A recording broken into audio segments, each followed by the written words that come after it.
उत्तर प्रदेश की योगी सरकार ने पशुपालकों के लिए एक बड़ा कदम उठाया है और इसी क्रम में मुख्यमंत्री योगी आदित्यनाथ के निर्देश पर उत्तर प्रदेश सरकार ने गौशालाओं को आत्मनिर्भर बनाने की दिशा में एक महत्वपूर्ण पहल शुरू किया है। प्रदेश की सभी गौशालाओं को आर्थिक रूप से मजबूत करने के उद्देश्य से सरकार ने ये भी तय किया कि प्रत्येक जनपद में एक आदर्श गौशाला स्थापित होगी, जिसे पर्यटन स्थल के रूप में विकसित किया जाएगा।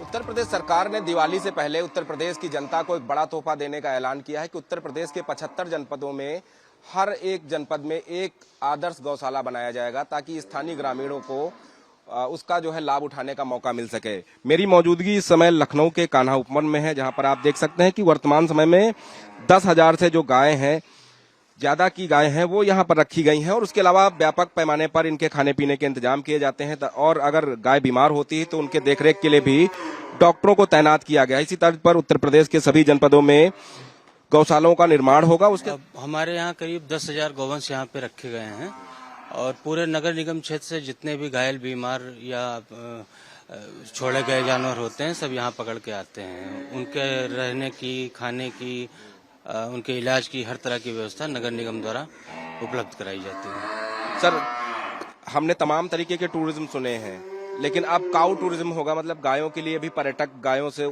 देखने आ सकते हैं, गौ प्रेमी यहाँ पर आकर इनकी सेवा कर सकते हैं, तो कितना अच्छा रहेगा? बहुत अच्छा रहेगा। ये बहुत अच्छी सोच है सरकार की। गौ पर्यटन के लिए सबसे पहले हमारे यहाँ कान्हा उपवन को ही चुना गया है और उसके लिए लगभग पूरी तैयारी हो चुकी है और बहुत जल्दी इसको शुरुआत की जाएगी। इसे जब काऊ पर्यटन उत्तर प्रदेश में विकसित होगा तो अपने आप में दुनिया को एक बड़ा संदेश देने का काम किया जाएगा कि उत्तर प्रदेश ही एक ऐसा प्रदेश है जहां इंसानों के साथ साथ जानवरों को भी उतनी प्राथमिकता दी जाती है, ताकि दूसरे प्रदेशों को एक बेहतर संदेश दिया जा सके।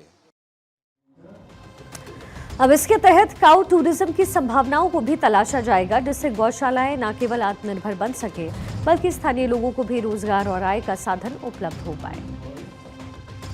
काऊ टूरिज्म की बात हो तो गायों को स्वस्थ बनाए रखना यहाँ के डॉक्टरों की जिम्मेदारी होती है। अस्पताल भी जो है आप देख सकते हैं, सिद्धार्थ पशु पक्षी उपचार केंद्र ये गौशाला के अंदर बनाया गया है, ताकि जो बीमार गाय यहाँ पर अगर पहुंचती हैं तो उनका तत्काल इलाज किया जाए और गौशाला में उनको बेहतर वातावरण मुहैया कराया जाए ताकि वो ठीक हो सकें। डॉक्टर साहब से जानना चाहेंगे, सर ये क्या है और किस तरीके से आप लोगों ने गाय का इलाज किया? ये हेयर बाल्स हैं। ये गाय जो आपस में एक दूसरे की लिकिंग करती हैं या सड़क पे जो बाल होते हैं वो खा लेती हैं, तो उनके पेट में इसका डाइजेशन नहीं होता है, तो ये पेट में जाके रहता है और फिर ऐसे मूवमेंट से राउंड शेप में आ जाता है।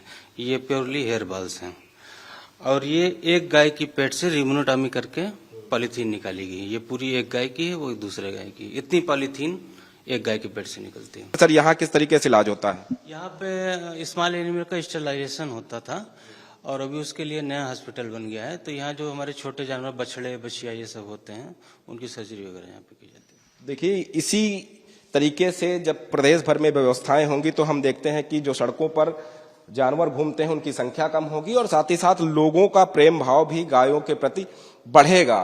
कहीं ना कहीं मुख्यमंत्री योगी आदित्यनाथ की अगर हम बात करें तो योगी आदित्यनाथ जिस तरीके से गायों की सुरक्षा को लेकर काम करते हैं, गायों के खाने पीने की व्यवस्था को लेकर काम करते हैं, और अब ये बड़ा ऐलान कि दीपावली से पहले उत्तर प्रदेश के 75 जनपदों में आदर्श गौशालाएं जो बनाई गई हैं उनको काऊ टूरिज्म के रूप में विकसित करने का काम सरकार करेगी।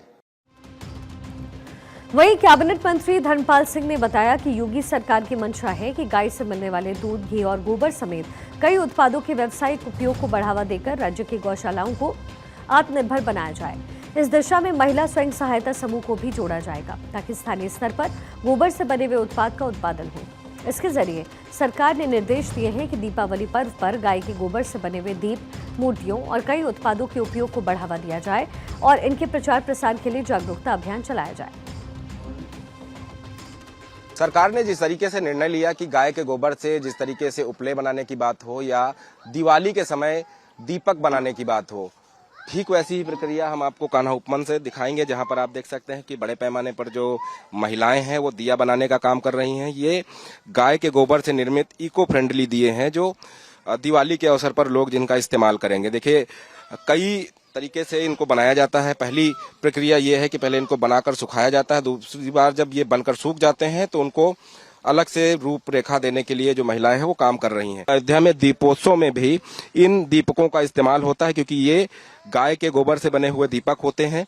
और आप देखिए कि पहले वो मिट्टी जैसे आपको दिख रहे थे, लेकिन अब इनको कलर देने का काम किया जा रहा है। अलग अलग रंगों में ये दीपकों को सजाने का काम किया जा रहा है, जो दिवाली के अवसर पर बाजारों में आपको आसानी से मिल जाएंगे। क्योंकि गाय के गोबर का सनातन धर्म में अलग महत्व है, इसीलिए जब गाय के गोबर के बने हुए दिए आप अपने घरों में ले जाएंगे तो जाहिर सी बात है कि एक अलग ऊर्जा का एहसास आपको होगा। और साथ ही साथ जब कान्हा उपवन में इस तरीके की व्यवस्था है तो लोगों को रोजगार देने का भी काम किया जा रहा है। योगी आदित्यनाथ लगातार कहते हैं कि स्वदेशी अपनाएं और देश को आत्मनिर्भर बनाएं। कहीं ना कहीं आत्मनिर्भर भारत की ओर बदलता हुआ उत्तर प्रदेश और उत्तर प्रदेश के बढ़ते हुए आत्मनिर्भर भारत की ओर ये कदम, उसकी सीधी तस्वीरें भारत 24 आपको पहुंचा रहा है कि किस तरीके से यहाँ पर कामगारों को रोजगार मिला है। और साथ ही साथ काऊ टूरिज्म जब डेवलप होगा तो कहीं ना कहीं जो आवारा गाय सड़कों पर घूमती हैं उन पर भी रोकथाम हो सकती है।